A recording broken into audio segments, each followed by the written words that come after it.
தாய்த்தமிழ் உறவுகளே, காலம் நமக்கு அப்பப்போ சில தலைவர்களை அறிமுகப்படுத்தும். அதே போல் எங்களோட தேசிய தலைவரால் எங்களுக்கு அறிமுகப்படுத்தப்பட்ட தலைவர் தான் அண்ணன் சீமான் அவர்கள். அவர் இப்போ காலத்தின் உலகத் தமிழர்களின் தலைவர், காலம் தந்த கொடை, காலம் தந்த கொடை. உறவுகளே, அவர் மக்களுக்கு உங்களுக்கு என்ன சொல்றார்? வாங்க வீடியோக்குள்ள போகலாம், கேளுங்க. வரலாறு எந்த ஒரு தலைவனின் வருகைக்காக காத்திருந்ததில்லை. இருப்பதில் ஒருவனை தேர்வு செய்து அவன் கையை பிடித்துக் கொண்டு நடந்து செல்லுங்கிறான். அப்படிதான் நம்மளை கூட்டிகிட்டு போகுது காலம். இப்போ நீங்களே களத்தை பாக்குறீங்க. சின்ன சின்ன பிள்ளைங்க, பச்சை பிள்ளைங்க உண்டியலை சேர்த்து கொண்டு வந்து காசை போட்டு வந்து கொடுக்கணும்னு எண்ணம்.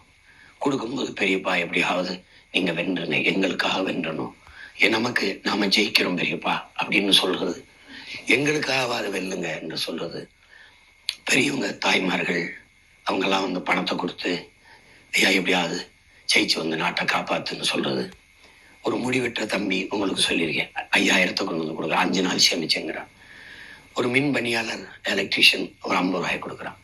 10 ரூபா, 5 ரூபா, 500 ரூபா, 1000, 2000 நம்ம மக்கள்.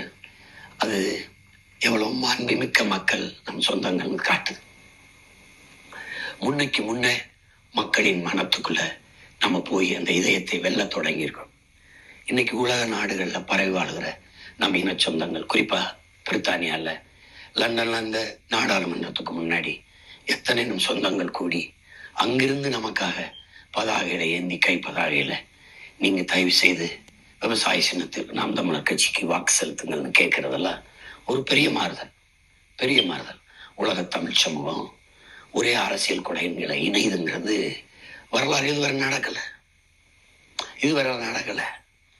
இப்ப நடக்க தொடங்குது. ஏன்னா காலம் நம்மளை உருவாக்கி இருக்கு. வரலாறு இந்த வழி கொடுத்து பயணிக்க சொல்லுது. அதனால நீங்க மிகுந்த நம்பிக்கையோட இருக்கணும். நீங்க பாக்குறீங்க மிகப்பெரிய மாறுதல்கள் இங்க நிகழுது. இப்போ நான் நிக்கிற இந்த காரைக்குடியில பார்க்கும்போது நெகிழ்ச்சியா இருக்கு. வெவ்வேறு மாநிலங்கள்ல இருந்து, வெவ்வேறு நாடுகள்ல பணி நிமித்தமா போனவர்கள், அண்ணன் மலேசியால இருந்து, சிங்கப்பூர்ல இருந்து, துபாயில இருந்து, அரபு நாடுல இருந்து, அண்ணன் ஹாங்காங்ல இருந்து, அண்ணன் தாய்லாந்துல இருந்து, நெதர்லாந்துல இருந்து, ஸ்காட்லாந்துல இருந்து, இங்கிலாந்துல இருந்து, நம்ம இன்னொரு தாயகத்துல நம்மளுடைய இலக்கு தேசமாக இருக்கிற ஈழத்துல இருந்து எண்ணற்ற பிள்ளைகள் வந்து வேலை செஞ்சுக்கிட்டு இருக்காங்க. ஒரு வாரமா இங்கதான் இருக்கிறேன்னு சந்திச்சு சொல்லும்போது நம்மளால அதை ரொம்ப நம்பிக்கை தருது. உலக தமிழ் சமூகம் விழித்துக் கொள்ள தொடங்கிடுச்சு. தலைவர் சொல்றாருல, விழிப்புணர்வை விடுதலையின் முதல் படின்னு. ஐயா இறையன்பு கூட அதை வலியுறுத்துறாங்க. விழிப்புணர்வற்ற சமூகத்தில் நடிப்பனுக்கே முதலிடம் கிடைக்கும்னு உங்களுக்கு தெரியுது. எல்லாமே அப்படிதான் இருக்கும். அப்ப நம்ம என்ன, நம்மளை புறக்கணிக்க வாய்ப்பு இல்லை. மக்களுக்கு எல்லாவற்றிலையும் சரியா இருக்கும். இங்க சாதி பேசி, மதம் பேசி, சாராயம் கொடுத்து, பணம் கொடுத்து அரசியல் செய்யற அரசியலை நம்ம செய்ய வரல. சரித்திரத்தை மாற்றி எழுதணும்னு வந்திருக்கோம்.